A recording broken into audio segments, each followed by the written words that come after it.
곳에 모여있는 사랑하는 형제자매들을 축복합니다. 우리 지난주와 마찬가지로 이번 주에 혹시 한 주 동안에 선교여행에서 돌아오신 형제자매들이 계십니까? 계시면 잠깐 일어나시면 함께 축복하는 시간을 갖도록 하겠습니다.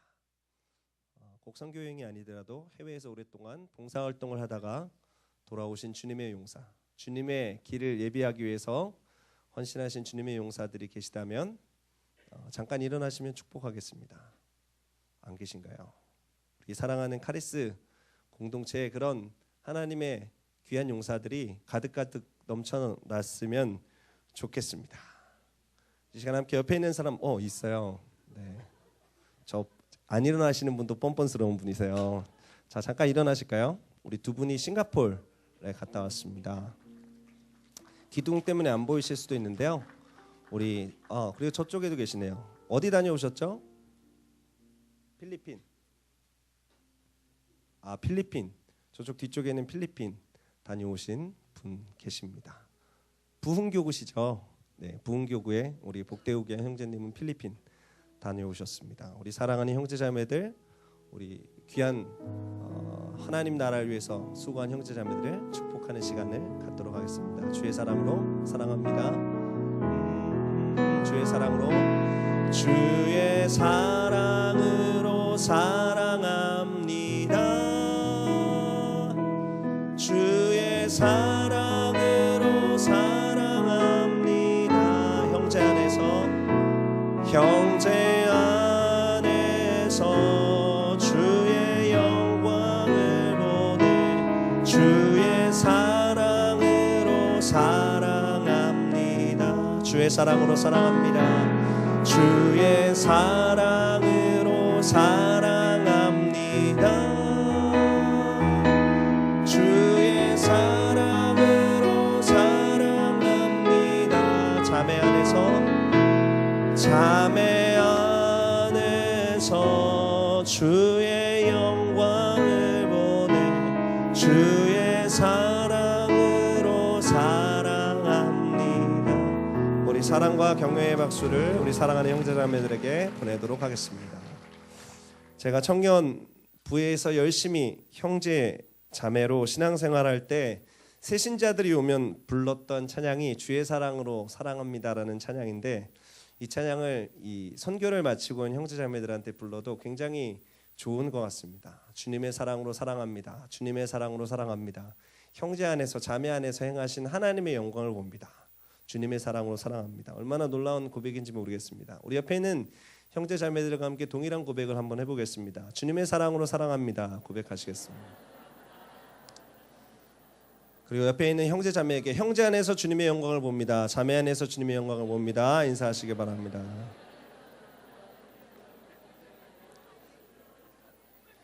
굉장히 두 눈을 부릅뜨고 보시는 분이 계셔서 잠시 오해할 것 같은 느낌이 들기도 합니다. 말씀을 잠깐 나누죠. 오늘 말씀은 구약성경 말라기 1장 11절에 있는 말씀입니다. 말라기는 이 구약성경 제일 마지막에 있습니다. 말라기 1장 1절 말씀. 마른 사람만 읽는 성경은 절대로 아닙니다. 할렐루야. 자, 말라기 1장 11절. 할렐루야. 분위기 좋습니다. 자, 찾으셨으면 함께 읽죠. 말라기 1장 11절 시작. 만군의 야훼가 이르노라. 해 뜨는 곳에서부터 해 지는 곳까지의 이방 민족 중에서 내 이름이 크게 될 것이라. 각처에서 내 이름을 위하여 분향하며 깨끗한 제물을 드리리니 이는 내 이름이 이방 민족 중에서 크게 될 것임이라. 아멘. 여러분, 이 말씀을 머릿속에 담고 오늘 말씀을 함께 나누었으면 좋겠습니다. 하나님은 영광 받으시기에 합당하신 분이십니다. 하나님은 찬양 받으시기에 합당하신 분이십니다. 모든 민족과 열방과 족속과 백성들 가운데 찬양 받으시기에 합당하신 분이십니다. 그리고 하나님께서는 끊임없이 예배자들을 일으키십니다. 하나님을 예배하는 자들을 일으키십니다. 하나님을 예배하는 자들을 세우십니다. 그리고 그 예배자들 통해서 더욱더 큰 영광을 받으십니다. 제가 사랑하는 형제자매들과 함께 앞으로 약 한 4주 혹은 5주 동안 말라기에 있는 말씀을 함께 나누고 싶다는 생각을 가지게 되었습니다. 아까 예배 전 기도 시간에도 잠깐 나누었는데요. 2월 달 그리고 3월 달에 대학 청년국의 주제가 2월 달의 주제는 비전입니다. 그리고 3월 달의 주제는 챌린지, 도전이죠. 그러니까 2월 달에는 꿈을 한번 생각해보고 3월 달에는 도전을 생각해보는 시간들입니다. 그래서 2월 달에 있는 비전과 3월 달에 있는 챌린지, 도전에 대해서 함께 생각하면서 우리가 하나님께서 주시는 합당한 꿈을 꾸고 하나님께서 기뻐하시는 합당한 도전을 하기 위해서 어떤 것들이 필요할까? 하나님과의 관계 회복이 가장 필요하겠다는 생각을 하게 되었습니다. 그리고 하나님과의 관계 회복은 예배를 통해서 이루어지게 된다. 그래서 오늘 말라기에 있는 말씀들을 2월 달 또 3월 달에 한 2주 정도에 걸쳐서 나누면서 우리들이 예배를 돌이켜보고 우리들의 삶 가운데 회복되어져야 될 것들을 회복하는 시간들을 함께 가져보았으면 좋겠습니다. 여러분, 나로부터 시작하는 비전, 나로부터 시작하는 도전은 한계가 있을 수밖에 없습니다. 내가 꾸는 꿈, 내가 하는 도전에는 엄청난 한계가 있다는 것이죠. 그러나 하나님께서 주시는 꿈, 그리고 하나님께서 하게 하시는 도전에는 한계가 없습니다. 여러분, 그것을 믿으시기 바랍니다. 여러분의 삶 가운데 한계가 없는 꿈을 꾸길 원하십니까? 여러분의 삶 가운데 한계가 없는 도전을 하길 원하십니까? 그렇다면 나로부터 시작하는 꿈, 나로부터 시작하는 도전이 아니라 하나님으로부터 시작된 꿈, 하나님의 명령을 받고 시작하는 도전이 우리들의 삶 가운데 이루어져야 될 것입니다. 그렇게 하기 위해서 우리들의 삶 가운데 예배의 회복이 필요합니다. 하나님과의 관계의 회복이 필요합니다. 그런 꿈이 시작되기 위해서, 그런 도전이 시작되기 위해서 우리들의 예배를 돌이켜보면서 하나님과의 관계를 돌이켜보면서 하나님과의 예배, 하나님께 드리는 우리의 관계를 다시 재정립하는 시간이 되셨으면 좋겠습니다. 자, 말라기. 아까 제가 잠깐 말라기 선지자를 소개했습니다. 말라기 선지자가 마른 사람이었는지 뚱뚱한 사람이었는지 모르겠습니다. 그런데 말라기라는 사람의 이름의 뜻은 이런 뜻을 가지고 있습니다. 나의 사자라는 뜻을 가지고 있는 것이죠. 나의 사자, my messenger라는 뜻을 가지고 있습니다. 하나님의 명령을 가지고 있는, 하나님의 말씀을 가지고 있는 사람이다라는 뜻이죠. 말라기라는 사람의 이름, 정말 멋있지 않습니까? my messenger. 하나님께서 말라기를 이 땅 가운데 조성하시고 태어나게 하실 때부터 놀라운 계획을 갖고 있었습니다. 나의 메신저가 되게 할, 나의 스피커가 되게 할 놀라운 계획을 갖고 있었다는 것이죠. 제가 말라기라는 이름의 뜻을 알게 되면서 우리 사랑하는 형제 자매들의 삶도 말라기 선지자처럼 쓰임 받았으면 좋겠다는 생각을 해보게 되었습니다.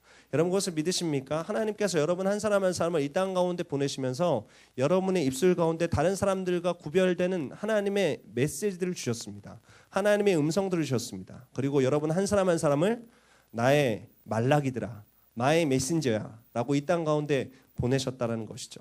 하나님께서 여러분의 마음과 심령 가운데 주신 그 메시지가 어떤 것인지 아는 사람, 여러분들이 이 세상 가운데 외쳐야 되는 소리가 어떤 것인지 아는 사람이 진정 행복한 사람입니다. 그런 사람이 진정 세상을 향해서 하나님께서 기뻐하시는 도전을 시작할 수 있는 사람, 그런 사람이 진정 하나님께서 주시는 비전을 꿈꿀 수 있는 사람이다라는 것이죠. 이곳에 모여있는 하나님의 귀한 형제자매들이 한 사람 한 사람 하나님의 귀한 메신저로서 쓰임받게 되시기를 예수님의 이름으로 축원을 드립니다.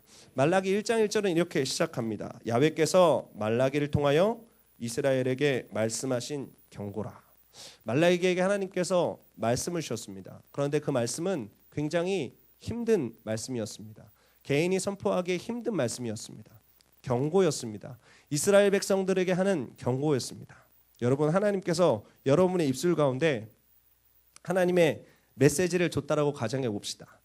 가령 예를 들자면 어떤 형제에게는 축복의 메시지를 줘서 사랑하는 형제 자매들에게 축복해서 그 형제는 참 사랑받는 사람이 되는데, 어떤 사람에게는 하나님께서 경고의 메시지를 줬단 말이죠. 그래서 경고의 메시지를 여기저기서 선포하기 시작합니다. 그럼 그 경고의 메시지를 선포하는 사람들을 누가 좋아하겠습니까? 경고의 메시지를 선포하는 사람들은 엄청난 핍박을 받게 된다는 것이죠. 그런데 말라기도 그런 메시지를 받았습니다. 하나님께서 사자로 보내셨는데 이스라엘 백성들에게 경고의 메시지를 전하라는 하나님의 명령을 주셨다는 것이죠.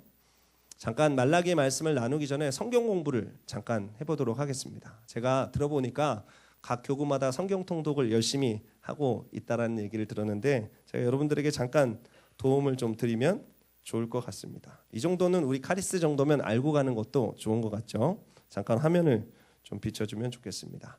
자, 랄랄랄라 성경 공부, 역사 공부를 잠깐 해보도록 하겠습니다. 이스라엘이 이 북이스라엘과 남유다로 나누어졌다는 건 여러분들 다 알고 계시죠? 그런데 북이스라엘이 BC 722년, 숫자 잘 외우시는 분들은 이 정도는 외우셔도 좋을 것 같습니다. 북이스라엘이 아수르에 의해서 멸망을 당하게 됩니다. 그리고 약 100여 년쯤이 지난 이후에 1차 애굽과 바벨론의 전쟁이 벌어지죠. 여러분, 이스라엘은 굉장히 우리나라랑 비슷합니다. 대한민국도 대륙의 세력과 해양의 세력이 부딪히는 곳에 있어서 많은 외세의 침략을 받았는데 이스라엘도 그렇습니다. 우리가 그 고등학교 때 배웠던 그 세계 4대 문명 중에 하나인 메소포타미아 문명과 이집트 문명, 제가 굉장히 어색합니다. 이러니까 그 두 문명이 부딪히는 곳들에 있어서 세계 열강의 이 강대해지는 틈바구니 속에서 나라의 운명이 왔다 갔다 하는 경우들이 많이 있었다는 것이죠. 어쨌거나 609년에 남쪽에 있던 애굽과 또 동쪽에서 이 서쪽으로 전진하고 있던 바빌론이 1차의 전쟁을 벌이게 됩니다. 그런데 뭐 굳이 승리라고도 할 수 없겠지만 어쨌거나 애굽이 어느 정도 승기를 가지고 있었죠. 그래서 우리가 잘 아는 유다왕 16대 유다왕 요시야가 애굽왕 바로누고에게 죽임을 당하게 됩니다. 그리고 이 이스라엘 전역은 유다 전역은 애굽의 통치에 들어가게 되죠. 그래서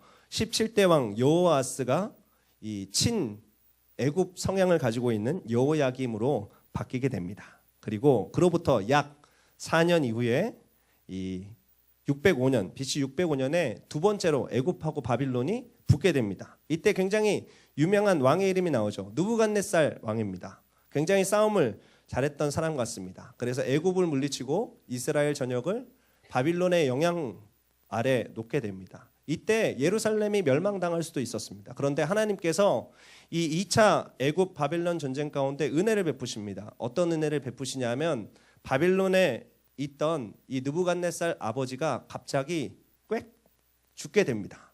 그래서 느부갓네살 왕이 전쟁을 하다 말고 다시 바벨론으로 돌아가게 되는 것이죠. 바벨론으로 돌아갈 때 포로를 끌고 갑니다. 이것이 바로 1차 포로죠. 바벨론으로 3번 포로가 끌려가게 됩니다. 그리고 3번 포로의 귀환이 있습니다. 그러니까 여러분들 성경을 읽으시면서 뭐 우리가 흔히 이 포로기라는 얘기를 하잖아요. 바빌론으로 이스라엘 백성들이 끌려간 포로기에 대해서 얘기하는데 포로도 3번 끌려갔고 돌아올 때도 3번 돌아왔다라는 것을 생각하면 좋을 것 같습니다. 1차 포로기 때 끌려갔던 대표적인 사람이 누구냐면 다니엘하고 다니엘의 세 친구들 사드락과 메삭과 아벳느고 뭐 이런 사람들이 있습니다. 그리고 바빌론의 정권 느부갓네살이 이 바빌론과 친한 여호야김을 세워놓게 되는 것이죠. 하지만 여호야김은 후에 배신을 하게 됩니다. 자, 그 다음 페이지 한번 보죠.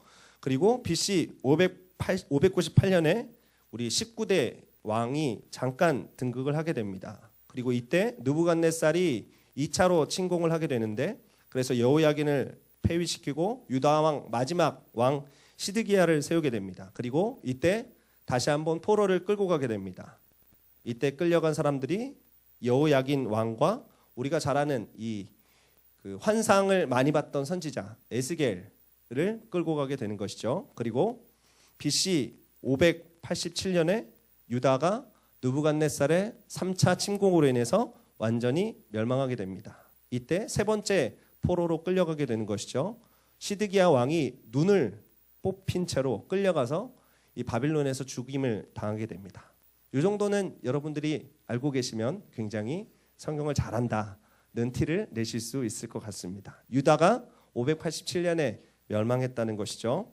그리고 하나님의 은혜로 그 바빌론에 끌려갔던 포로들이 다시 이스라엘의 땅으로 돌아오게 됩니다. 첫 번째 돌아오게 되는 연도수가 어떻게 되냐면 BC 538년입니다. 다음 페이지 넘겨주시죠.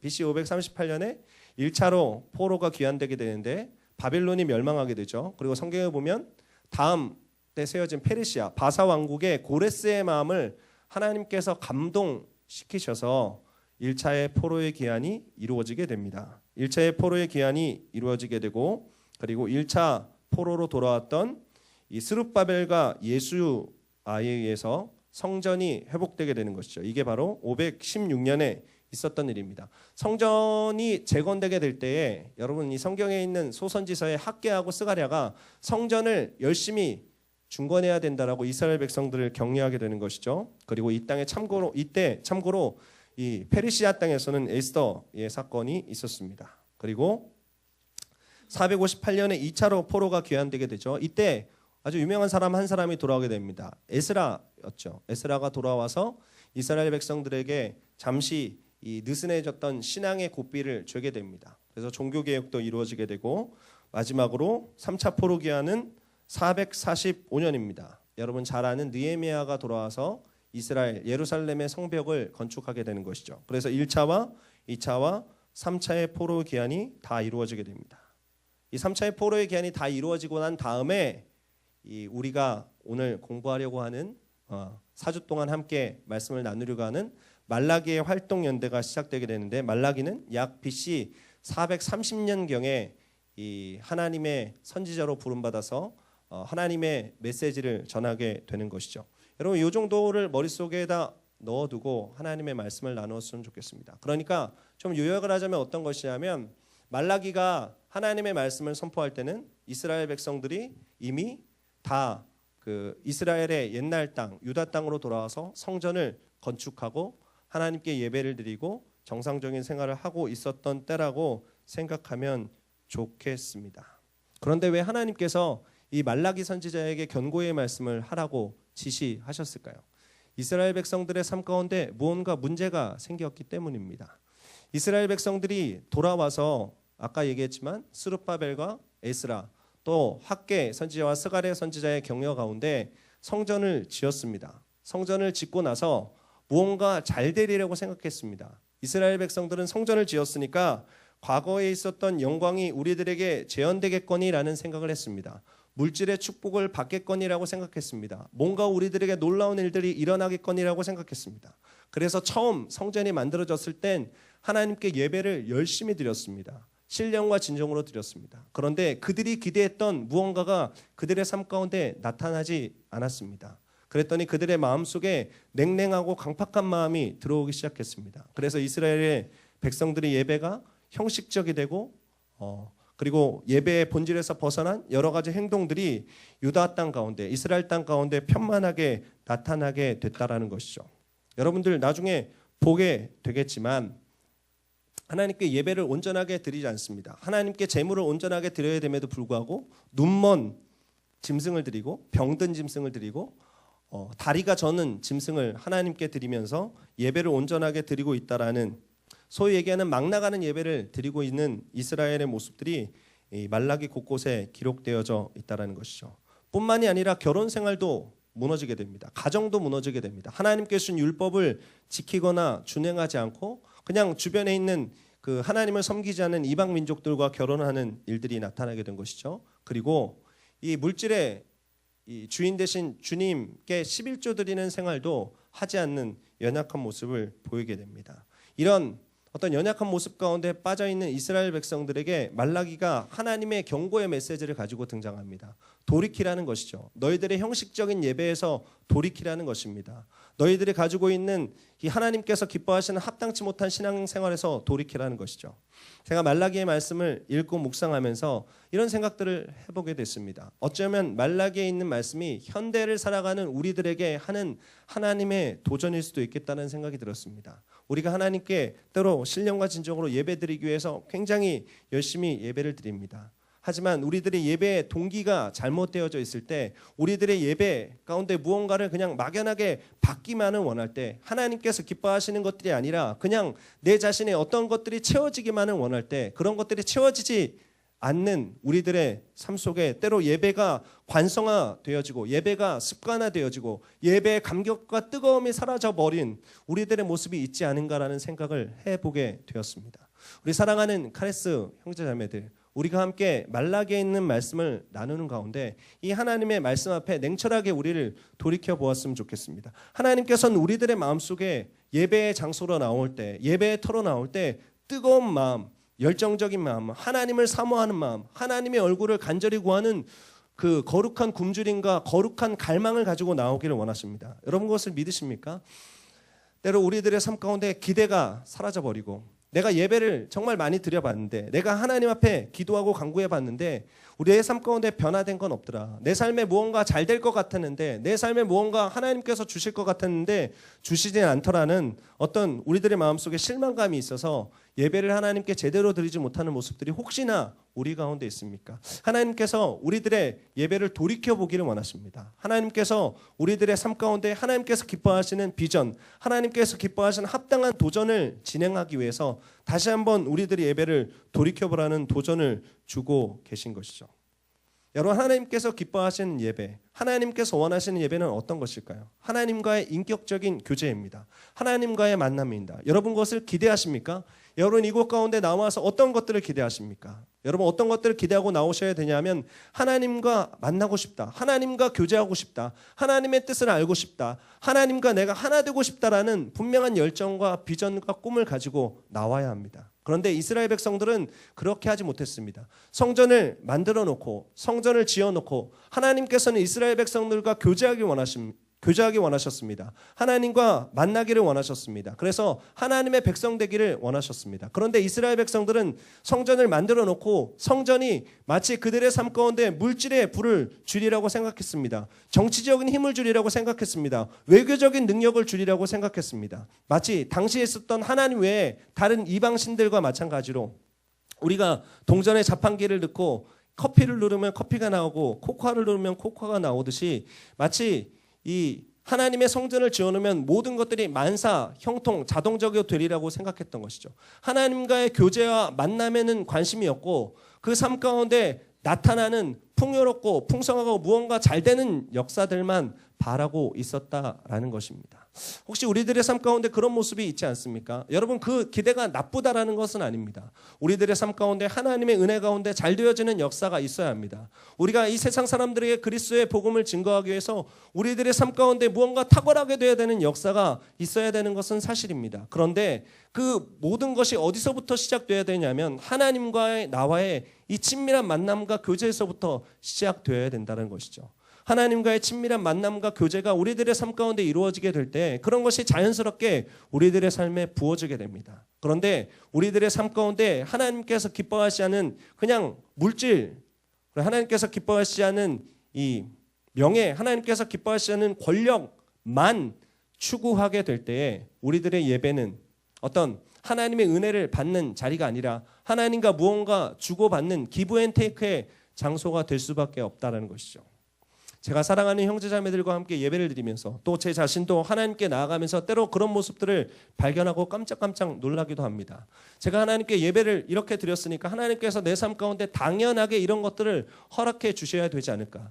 하나님께 내가 이렇게 예배를 드렸으니까 내 삶 가운데 어떤 것들을 당연하게 허락해 주셔야 되지는 않을까라는 생각을 해보게 된다는 것이죠. 그런데 이것은 예배의 잘못된 동기입니다. 당시 이스라엘 백성들이 말라기가 하나님의 말씀을 선포하던 시절 가운데 가지고 있었던 컨셉이었다는 것이죠. 하나님을 만나고자 하는, 하나님과 교제하고자 하는 온전한 열망이 있었던 것이 아니라 예배를 통해서, 성전을 통해서 무언가 다른 인간적인 목적을 얻고자 하는 마음이 있었다는 것입니다. 그래서 하나님은 답답한 마음을 가졌습니다. 여러분 말라기에 있는 말씀을 읽어보면 하나님의 정말 복장 터지는, 이 가슴 터지는 하나님의 마음을 발견할 수 있습니다. 하나님의 마음을 아는 사람이 이스라엘 가운데 단 한 사람도 없다라는 것이죠. 너무너무 답답하다라는 것입니다. 그래서 말라기 선지자를 부릅니다. 그리고 이스라엘 백성들에게 경고의 메시지를 마구 날립니다. 여러분 이 말라기 선지자가 선포했던 말씀을 보면요, 정말 제가 이 성경에 있어서 이런 과격한 표현이 있을까 싶을 정도로 굉장히 과격한 표현들이 많이 등장합니다. 여러분 하나님도 굉장히 과격한 표현을 쓰시는구나 라는 것들을 말라기 선지자의 선포를 통해서 여러분들도 알 수 있을 거예요. 그런데 불행하게도 이 말라기 선지자의 경고를 듣는 사람들이 아무도 없었습니다. 그래서 이 말라기 선지자를 마지막으로 약 400년 동안 선지자가 등장하지 않는 암흑시대가 등장하게 되는 것이죠. 하나님의 긴 침묵이 등장합니다. 그리고 400년 이후 혜성처럼 등장하게 된 한 사나이가 있었으니, 하나님의 마음을 아는 한 사나이가 있었으니 그 사나이 이름이 침례 요한이더라.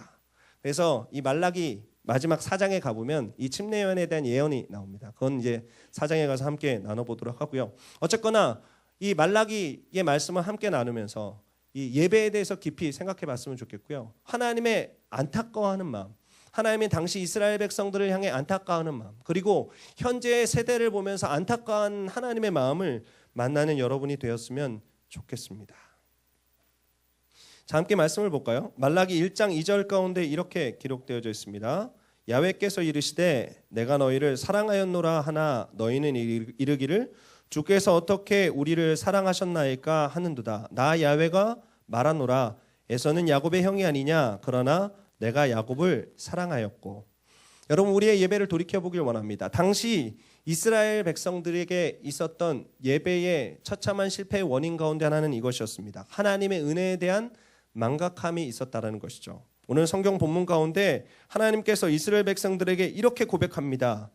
말라기 1장 2절 가운데 이 말씀이 기록되어 있습니다. 내가 너희를 사랑하였노라. 하나님께서 이스라엘 백성들에게 고백하는 것이죠. 내가 너희를 사랑하였노라. 내가 너희를 사랑하였노라. 여러분, 하나님께서 여러분을 향해서 내가 너희를 사랑하였노라고 고백하면 여러분의 반응은 어떨까요? 저는 정말 하나님 정말 너무 감사합니다고 꼴까닥 거꾸로 말도 안 나옵니다. 어쨌거나 하나님께서 여러분을 찾아오셔서 내가 너를 사랑한다면 얼마나 감격스러울까요? 그런데 당시 이스라엘 백성들은 너무 강팍했습니다. 어떻게 대답하냐면 내가 너를 사랑하노라. 하나님께서 말씀하시는데 주께서 어떻게 우리를 사랑하셨나이까? 고개를 빳빳이 들고 반대하는 것이죠. 하나님께서 우리를 어떻게 사랑하셨습니까? 증거를 대십시오. 증거를. 우리 생활이 이렇게 힘들어 죽겠는데 포로 갔다 와서 우리 잘릴 줄 알았는데 우리를 하나님께서 어떻게 사랑하셨습니까? 하나님께서 사랑하신 증거가 이것입니까? 우리 생활 정말로 힘들어 죽겠습니다. 이스라엘 백성들이 하나님께서 사랑해 주신 놀라운 일들을 잊었습니다. 이스라엘, 여러분 잘 아시다시피 하나님께서 애굽에서 인도해서 하나님께서 친히 가나안 땅 가운데 일으켜서 세우신 민족입니다. 그리고 당시도 아까 처음에 얘기했지만 3차의 포로의 귀환을 통해서 옛날에 있었던 그 포로로 끌려갔던 바벨론 땅에서 옛날 하나님의 고토인 이스라엘 땅 가운데로 오게 하신 하나님의 놀라운 은혜가 있었음에도 불구하고, 하나님의 축복이 있었음에도 불구하고, 놀랍고 복된 하나님의 역사가 있었음에도 불구하고 이스라엘 백성들은 그 하나님의 은혜를 잊었다는 것이죠. 그리고 하나님 앞에 대드는 것입니다. 하나님께서 우리를 어떻게 사랑하셨습니까? 하나님께서 우리를 사랑하셨다면 이런 환경을 주실 수가 있습니까? 하나님께서 우리를 사랑하셨으면 우리를 어떻게 이렇게 버릴 수가 있습니까? 라고 대드는 것이죠. 하나님의 은혜를 잊었습니다. 하나님께 주신 크고 놀라운 은혜를 잊었습니다. 여러분, 우리가 하나님께 예배드리면서 가장 힘들고 어려운 때가 어떤 때 시작되냐면 하나님의 은혜를 잃어버릴 때입니다. 하나님께서 우리를 사랑하신, 하나님께서 우리를 구원하신 그 구원의 벅찬 경력이 잊혀지게 될 때에 우리들의 예배는 관성화되어지고 우리들의 예배는 습관에 빠진 아주 냉랭한 예배가 될 수밖에 없다라는 것이죠. 여러분, 하나님 앞에 기도하시기 바랍니다. 하나님, 구원의 감격이 나의 안에 회복되어지게 하여 주옵소서. 하나님, 나의 삶 가운데 주신 하나님의 은혜와 은총이 잊혀지지 않도록 하나님께서 나의 마음과 심령에 하나님의 놀라운 은혜를 더하여 주시옵소서. 여러분, 하나님의 은혜가 어떤 것입니까? 여러분, 은혜란 어떤 것입니까? 자격 없는 사람에게 부어지는 하나님의 놀랍고 특별한 일이 바로 은혜입니다. 이스라엘 백성들이 하나님 앞에 대듭니다. 하나님, 우리를 어떻게 사랑하셨습니까? 그래서 하나님께서 이렇게 답변하는 것입니다. 에서는 야곱의 형이 아니냐 그러나 내가 야곱을 사랑하였고 에서는 미워하였으며. 여러분, 이스라엘의 법에 따르면 장자가 상속권을 받게 되어져 있습니다. 그런데 에서가 야곱의 형이었음에도 불구하고 하나님의 축복이 에서에게 가지 않았습니다. 하나님께서 하나님의 축복이 야곱에게 갔다는 것이죠. 여러분, 야곱의 다른 이름이 이스라엘입니다. 야곱이 후에 이스라엘이라는 이름을 갖게 된 것이죠. 그러니까 하나님께서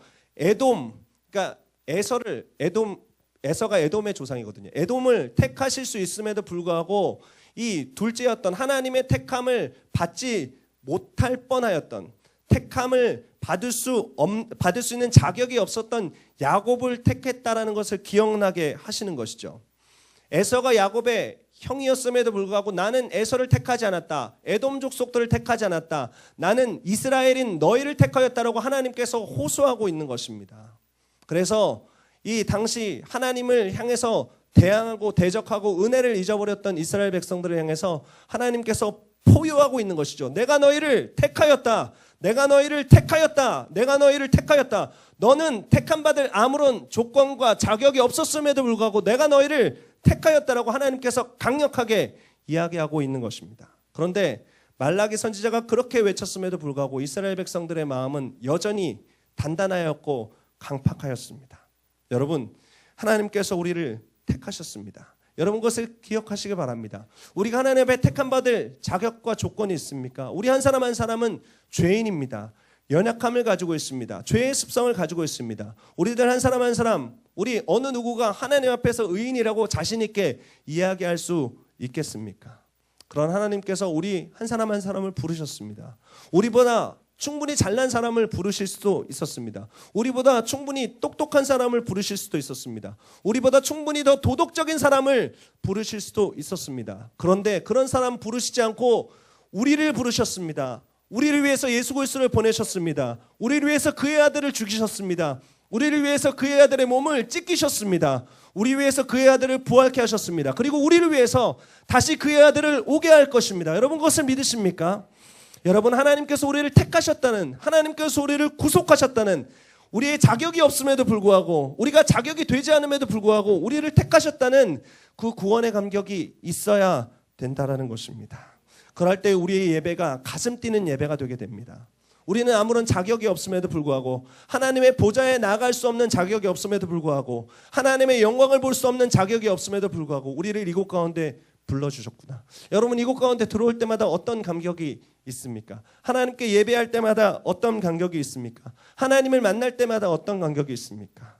여러분, 카리스 선교 예배가 그런 예배가 되었으면 좋겠습니다. 우리는 연약하지만, 우리는 부족하지만, 우리는 아무런 조건이 없지만 나를 택하신 하나님의 은혜와 은총에 감사합니다. 하나님을 높여드립니다. 하나님을 찬양합니다. 나는 하나님을 찬양할 수 있는 능력도 없고 자격도 없지만 나의 입술을 통해서 하나님의 이름을 높아지고 높임을 받을 수 있는 것이 얼마나 감사한 일인지요라고 고백하는 우리가 되시기를 예수 그리스도의 이름으로 축원을 드립니다. 우리들의 삶 가운데 이 구원의 감격이 있을 때, 이 벅찬 감격이 있을 때 하나님의 놀라운 일들을 우리 가운데 경험하게 될 수 있다는 것이죠. 여러분, 성경 곳곳에는 하나님께서 자격 있는 사람을 부르신 것이 아니라, 자신의 힘으로 살아보려는 사람을 부르신 것이 아니라, 자격이 없지만, 연약하지만, 부족하지만 하나님의 이 도우심, 하나님의 돌보심을 간구하고 살아가는 수없이 많이 택함받은 사람을 기억하고 있다는 것이죠. 하나님께서 가인 대신 아벨을 택하셨습니다. 첫째 대신 둘째를 택하셨고, 에서 대신 야곱을 택하셨습니다. 그리고 종교적인 바리새인과 사두개인을 택하신 것들이 아니라, 그리고 종교인들을 택하신 것들이 아니라 당시의 세리와 창기들, 그리고 바로 저와 같은, 그리고 여러분과 같은 죄인을 택하셨다는 것이죠. 우리의 예배를 돌이켜보기를 원합니다. 자격 없는 우리를 택하신 하나님 앞에서의 이 벅찬 감격이 살아있는지 한번 돌이켜봤으면 좋겠습니다. 그리고 오늘 우리가 함께 예배드리면서 기도하면서 기도할 때, 하나님, 우리 안에 하나님께서 나를 택하신 벅찬 감격이 다시 회복될 수 있도록 인도하여 주시옵소서. 다른 어떤 것이 아닌 하나님께서 우리들의 삶 가운데 주신 환경과 우리들의 삶 가운데 주신 다른 어떤 것들이 아닌 우선적으로 하나님께서 나를 택하신 그 구원의 감격과 기쁨이 회복되도록 역사하여 주시옵소서. 우리 이렇게 함께 기도하는 오늘 차례 예배 시간 되시기를 예수 그리스도의 이름으로 축원을 드립니다. 두 번째, 이스라엘 백성들이 잊었던 것이 있습니다. 그것은 어떤 것이냐면 하나님에 대한 경외감을 잊어버렸다는 것이죠. 하나님에 대한 존재감을 잊어버렸다는 것입니다. 말라기 1장 6절 가운데 이런 말씀이 기록되어져 있습니다. 우리가 함께 읽었으면 좋겠습니다.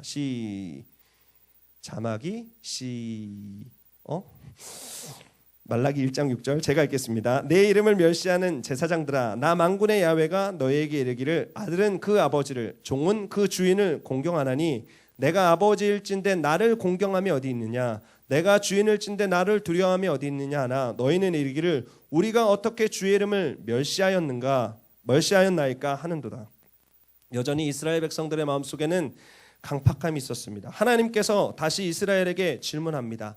아들이 아버지를 공경하는 것이 마땅하고 종이 주인을 공경하는 것이 마땅하다. 그런데 종인 아들인 너희가 아버지이고 주인인 나를 공경함이 어디 있느냐. 그랬더니 이스라엘이 다시 하나님 앞에 고개를 들고 대항하는 것이죠. 하나님 앞에선 이스라엘도 굉장히 이 강팍함으로는 그 거의 금메달급인 것 같습니다. 어떻게 반항하고 있냐면 우리가 어떻게 주의 이름을 멸시하였나이까? 증거를 대십시오. 증거를 굉장히 좋아하죠. 하나님과 이스라엘의 분명한 온도 차이가 있습니다. 하나님께서는 경외하는 마음의 중심을 받기를 원하셨습니다. 행동을 받기를 원하셨다는 것이 아니라 중심을 받기를 원하셨다는 것이죠. 그런데 이스라엘이 가지고 있었던 태도는 마치 이런 것과 같습니다. 하나님, 우리들의 삶 가운데 그 좋은 것도 행해주지 않으면서 그냥 우리가 드리는 제사나 그냥 꼬박꼬박 받으십시오.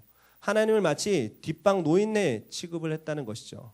그냥 우리가 드리는 용돈이나 받으면서 그냥 텔레비전이나 보시고 그냥 우리가 하는 일에 별다른 일 간섭하지 마십시오. 하나님께서 우리 안에 별다른 일을 행해 주시지 않는데 우리가 뭐 하나님을 온전하게 섬기겠습니까? 그냥 우리는 이방신들이나 섬기고 세상의 법이나 좀 따라 보겠습니다. 라는 반응이 이스라엘 민족들에게 있었다라는 것입니다. 하나님의 존재 자체를 잊어버린 이스라엘, 하나님을 향한 경외감을 잃어버렸던 이스라엘의 모습이 오늘 성경 가운데 기록되어져 있다라는 것이죠. 여러분, 사람의 관계가 깨어지게 될 때 언제 깨어지게 됩니까? 형제 자매들을 향해서 나는 얘한테 할 만큼 다 했어. 난 얘한테 정말 할 만큼 참을 만큼 참았어. 아니면 얘한테 베풀 만큼 베풀었어. 난 얘를 사랑할 만큼 사랑했어라는 한계를 그냥 내 자신이 고백할 때 관계는 무너져 버리게 된다는 것이죠. 이스라엘 백성도 하나님을 향해서 그랬습니다. 이스라엘 백성들이 그런 마음들을 가졌죠. 우리는 할 만큼 했어요. 하나님, 우리는 할 만큼 했어요. 그런데 안 해주신 건 하나님이에요. 그러니까 우리도 안 할 거예요. 하나님 온전하게 예배 안 할 거예요. 그리고 뭔가 해줄 것 같은 이방신 따를 거예요. 뭔가 우리에게 도움을 줄 것 같은 강대국의 외교 정책을 따를 거예요. 라고 이스라엘 백성들은 반기를 들고 하나님 앞에 강팍함을 드러냈다라는 것이죠. 그런데 하나님께서는 그것을 기뻐하지 않으셨다라는 것입니다. 그래서 하나님께서는 도전하고 계신 것이죠. 시간이 없기 때문에 다음 주에 계속해서 함께 나눠보도록 하겠습니다. 하나님께서 이스라엘 백성들이 얼마나 하나님을 제대로 경외하지 못했는지, 경배하지 못했는지가 7절, 8절 가운데 기록되어져 있다는 것이죠. 어쨌거나 이 두 번째, 하나님을 향한 존재감과 또 하나님을 향한 경외감이 사라져버린 이스라엘 백성들을 보면서 우리가 알아야 된 것은 어떤 것이냐면, 우리가 드리는 예배 가운데 형식 자체에 집착하고 그냥 예배 드렸다는 껍데기에 집착하게 될 때, 하나님을 향한 경외감과 하나님을 향한 존재감이 사라져버린 예배를 드리게 될 때 우리들의 마음이 강팍해질 수밖에 없다는 사실을 우리는 반드시 기억해야 된다는 것입니다. 여러분, 두세 사람이 내 이름으로 모인 곳에 나도 너희들과 함께 있겠다고 약속하셨습니다. 여러분, 하나님의 임재를 사모하면서 하나님의 이 함께 하시는 친밀함을 사모하기 위해서 여러분은 어떤 노력들을 하고 계십니까? 여러분, 두세 사람이 내 이름으로 모인 곳에 나도 너희들과 함께 있겠다고 약속하셨기 때문에 자명하고 분명한 사실은 하나님께서 이곳 가운데 계십니다. 여러분 그것을 믿으십니까? 여러분 그것을 신뢰하십니까? 여러분 그 약속의 말씀을 여러분의 말씀으로 받아들이게 되시기를 예수님의 이름으로 축원드립니다. 여러분과 함께 하시는 예수 그리스도, 여러분과 함께 하시는 이 모임 가운데 함께 하시는 하나님의 놀라운 임재를 맛보시기 바랍니다. 체험하시기 바랍니다. 왜 여러분 이 밤 시간에 와서 그냥 여기 왔다가 그냥 가시는 습관적인 예배 생활을 하시는 분이 계십니까? 여러분, 하나님께서 이곳 가운데 계심으로 하나님께서 여러분을 만나기를 원하십니다. 하나님은 존재감을 드러내시는 분이십니다. 하나님은 존재감을 나타내시는 분이십니다. 하나님은 그저 뒤로 숨기만 하는 분이 아니시다는 것입니다. 하나님의 이름을 찾고 부르짖는 자에게 만나주시는 좋으신 하나님이시다라는 것이죠. 그러므로 오늘 여러분의 옆에 계신, 여러분의 안에 계신, 여러분의 주변에 계신 어느 곳에 계신 하나님께 부르짖으시기 바랍니다. 여러분을 만나주실 것입니다. 여러분을 향해 하나님의 존재감을 드러내실 것입니다. 여러분의 삶 가운데 냉랭해져 버린 예배를 회복하실 것입니다. 뜨거움을 회복하실 것입니다. 그 놀라운 회복의 역사가 있게 되시기를 예수님의 이름으로 축원을 드립니다. 오늘 말라기 1장 11절에 있는 말씀 다시 한번 읽고 오늘 말씀 나누는 것을 마치도록 하겠습니다. 말라기 1장 11절에는 이렇게 기록되어져 있습니다. 만군의 야훼가 이르노라. 해 뜨는 곳에서부터 해 지는 곳까지의 이방 민족 중에서 내 이름이 크게 될 것이라. 각처에서 내 이름을 위하여 분향하며 깨끗한 제물을 드리리니 이는 내 이름이 이방 민족 중에서 크게 될 것입니다. 하나님께서 이스라엘 백성들을 일으키시려고 하다가 이스라엘 백성들을 포기하고 눈을 돌리는 것입니다. 이방을 향해서 눈을 돌리는 것입니다. 이스라엘아, 너네가 예배를 하지 않으니까 이방 민족 중에 예배하는 자들을 일으킬 것이다. 그리고 그를 통해서 온전하고 깨끗한 예배를 받을 것이라고 하나님께서 이스라엘 백성들에게 경고하고 도전하고 있다는 것이죠. 여러분, 그 전제를 잊지 마시기 바랍니다. 하나님께서는 예배 받으시기에 합당하신 분이다. 그리고 하나님께서는 끊임없이 예배자들을 일으키시는 분이시다. 여러분, 그 하나님을 만나시길 바랍니다. 그 하나님께 나갈 때 기억해야 될 것이 있습니다. 하나님께서 우리들의 삶을 향한 은혜를 기억하시길 바랍니다. 그리고 하나님께서 언제나 우리 안에 함께 하신다는, 언제나 우리 모임 가운데 함께 하신다는 믿음으로 나아가는 여러분 되시기를 예수님의 이름으로 축원을 드립니다. 지금 이 시간에 우리가 함께 찬양하고 기도하는 시간을 갖도록 하겠습니다. 찬양하고 기도할 때 하나님, 우리 대학 청년국이, 우리 카리스 선교회가 2월달 3월달에 하나님께 주시는 꿈을 꾸기 원합니다. 하나님께 주시는 도전으로 나아가기 원합니다. 그렇게 하기 위해서 우리들의 삶 가운데 가슴 뛰는 예배가 회복되어지길 원합니다. 우리들의 삶 가운데 마음을 뜨겁게 하는 하나님의 뜨거운 사랑이 항상 살아 숨쉬길 원합니다. 예수님은 어제나 오늘이나 영원토록 동일하게 살아계신 분이십니다. 예수 그리스도가 여러분의 삶 가운데 살아서 역사하시기 위해서, 여러분을 점령하시기 위해서 오늘 여러분과 만나기를 원하고 계시다라는 것이죠. 여러분, 기도할 때 그것을 간구하시기 바랍니다. 하나님, 저를 만나 주십시오. 저희 예배가 회복되어지게 하여 주십시오. 저희들의 마음 가운데 냉랭함이 있다면, 저희들의 마음 가운데 강팍함이 있다면, 하나님의 은혜를 잃어버린 이 죄인이었음에도 불구하고 나를 택하신 하나님의 은혜를 잃어버린 것들이 있다면 다시 기억나게 해주십시오. 내가 얼마나 무기력한 자였는지, 내가 얼마나 무능한 자였는지, 내가 얼마나 더러운 죄인이었는지, 그 크고 놀라운 사랑을 다시 한번 생각할 수 있는 은혜를 허락해 주십시오. 하나님, 나와 늘 함께 해주셔서 감사합니다. 나와 늘 함께 하시는 하나님의 존재감을 오늘 체험하기 원합니다. 하나님께 점령당한 사람이길 원합니다. 우리 찬양을 함께 드리고 기도하는 시간을 갖도록 하겠습니다. 주님의 말씀 앞에서 하나님께서 찾으시는 참된 예배자, 우리 여러분 마음에 손을 얹고 이 찬양을 함께 드려보도록 하겠습니다. 주의 말씀 앞에서 당신은 참된 예배자, 그토록 찾으시던 하나님의 기쁨, 이 세상을 이길, 이 세상을 이길 거룩한 생명빛 되어 이 세상을 위한 구원의 소망 되어 영원한 하나님의 나라 함께 세워가리.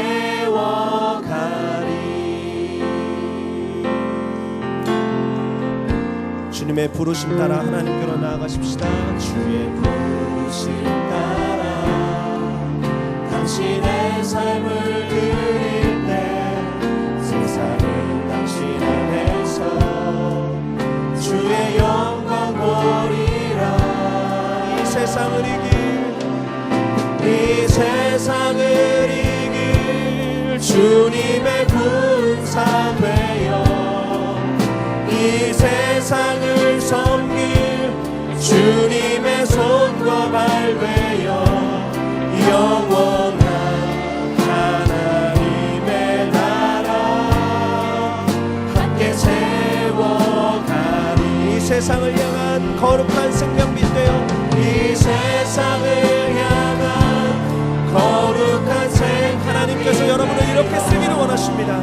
이 세상을 위한 구원의 소망 되어 영원한 하나님의 나라 함께 세워가리. 이 세상을 이길 주님의 군사 되어 이 세상을 이길 주님의 군사, 하나님께서 여러분을 쓰길 원하십니다. 이 세상을 섬길 주님의 손과 발 되어 영원한 하나님의 나라 함께 세워가리. 이 시간 함께 기도하십시오. 하나님께서 이렇게 여러분을